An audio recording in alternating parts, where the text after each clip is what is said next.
حج مقبول کا ایک عجیب واقعہ، ایک عجیب قصہ۔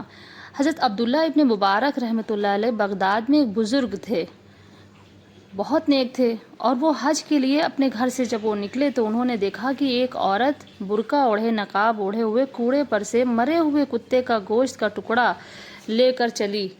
تو آپ نے اسے پوچھا کہ اس گوشت کو کیا کرو گی؟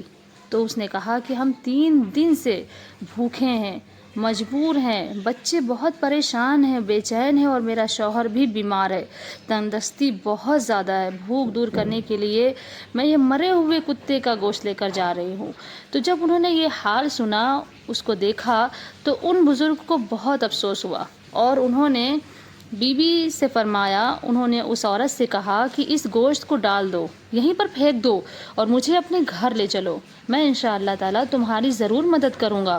اور پھر وہ ان کے ساتھ ان کے گھر چلے گئے۔ تو انہوں نے پھر جا کر وہاں پر دیکھا کہ واقعی میں بچے بھوک کی وجہ سے بے ہوش پڑے ہوئے تھے، اور ان کا باپ بیمار تھا، یعنی اس کا شوہر بیمار تھا۔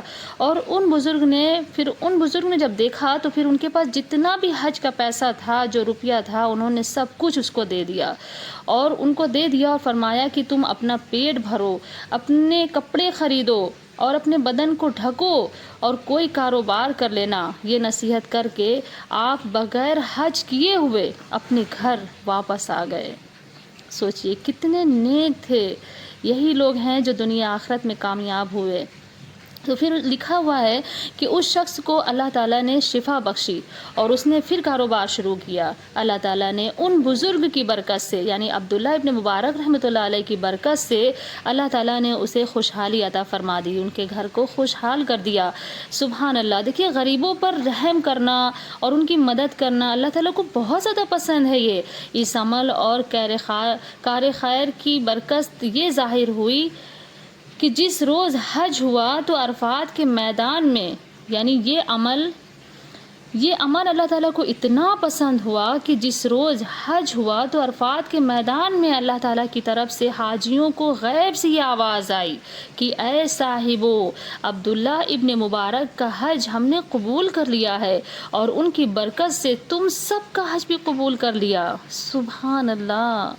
سوچی کتنے حاجی وہاں پر ہوں گے، اور سب کا حج قبول ہو گیا ایک شخص کی وجہ سے، جنہوں نے حج کیا بھی نہیں تھا، ان کی برکت سے اللہ تعالیٰ نے سب کا حج قبول کر لیا۔ صرف اتنی سے انہوں نے مدد کی کہ ایک گھرانے کو خوشحال کر دیا بس۔ تو دیکھیے، یاد رکھنا چاہیے کہ حج بھی تو اللہ تعالیٰ کو خوش کرنے کے لیے کرتے ہیں نا۔ بس ہر موقع پر یہی خیال ہونا چاہیے کہ مال خرچ کرنے کی ہمیں کہاں ضرورت ہے۔ آج کل بعض لوگ حج پر حج تو کرتے ہیں، عمرہ پہ عمرہ کرتے ہیں، مگر کسی غریب مسلمان کی خبر نہیں لیتے ہیں، چاہے کوئی کیسا بھی غریب ہو، کتنا بھی غریب ہو، پریشان حال ہو، تنگ دست ہو، چاہے وہ بیماری میں مبتلا ہو، قرض میں دبا ہوا ہو، اس کے پاس رہنے کے لیے مکان ہو یا نہ ہو۔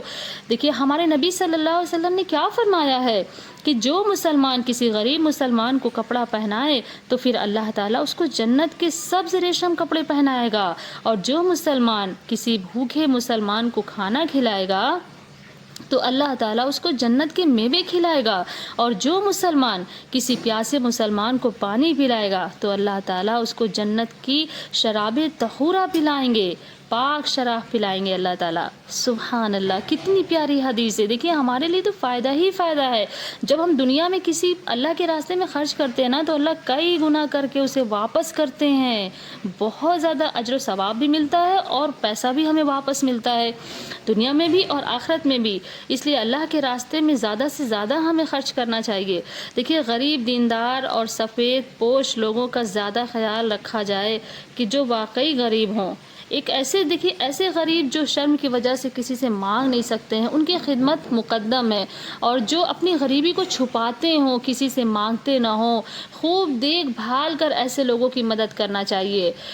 ان لوگوں کی مدد کرنا بہت ہی زیادہ ضروری ہے، اور بہت مبارک یہ عمل ہے۔ اللہ تعالیٰ کو بہت زیادہ یہ پسند ہے جو شرم کی وجہ سے کسی سے نہیں مانگ سکتے ہیں، انہیں ڈھونڈ کر ہمیں ایسے لوگوں کی مدد کرنی چاہیے۔ جو دیکھیے مانگتے ہیں، بھیک مانگتے ہیں، وہ کئی دروازے کھٹکھٹا کر اپنا پیٹ بھر لیتے ہیں، لیکن کچھ ایسے لوگ بھی ہوتے ہیں جو کچھ بھی نہیں ہوتا ہے لیکن کسی سے سوال نہیں کرتے ہیں وہ، تو ایسے لوگوں کو ڈھونڈ کر ہمیں ضرور ان کی مدد کرنی چاہیے۔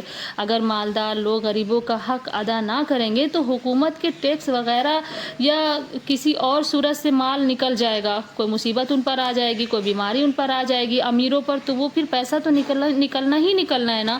تو کیوں نہ اللہ کے راستے میں اللہ کو راضی کرنے کے لیے کسی کی مدد کی جائے، تو پھر ہمارے لیے تو کامیابی ہی کامیابی ہو جائے گی نا، دنیا میں بھی کامیاب اور آخرت میں بھی کامیاب. تو ہمیں چاہیے کہ اگر اللہ نے ہمیں کچھ دیا ہے، ہر چیز دیکھیے، مال ہو یا اولاد ہو، یہ ہمارے لیے آزمائش ہے. اللہ ہمیں مال دے کر آزماتے ہیں کہ دیکھیں یہ غریبوں کی مدد کرتا ہے کہ نہیں کرتا ہے. ہاں، یہ جان اللہ نے دی ہے نا، تو اللہ دیکھتے ہیں کہ دیکھیں یہ بندوں کی یہ اللہ کے لیے مدد کرتا ہے کہ نہیں کرتا ہے. تو ہمیں چاہیے کہ جو بھی اللہ تعالیٰ نے ہمیں اگر کچھ دیا ہے، اگر اللہ تعالیٰ نے ہمیں کوئی بھی نعمت دی ہے نا، تو ہمیں دوسروں کا ضرور خیال رکھنا چاہیے، اللہ تعالیٰ کو راضی کرنا چاہیے. اللہ تعالیٰ اس سے سوال کرنے والے ہیں اس کے بارے میں.